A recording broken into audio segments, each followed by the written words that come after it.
what can any one person do? I mean, not just like an engineer who's working on a new thing, but like, what can any of us do? One of the concepts in the book and in the title of this event here is the maintenance mindset. In another way to think about that is what we like to call maintenance goggles. So seeing the world, seeing things and people around you through the lens of maintenance and care for maintainers.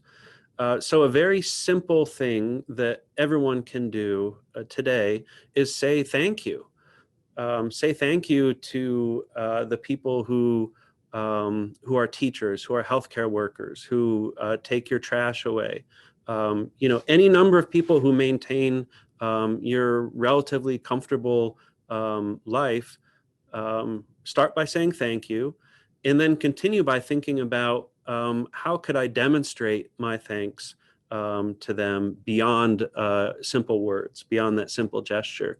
What would it mean to be part of a bigger solution to increase their compensation, increase and improve their access to healthcare, or simply sit down and listen and ask them what they would value and what would improve things for them.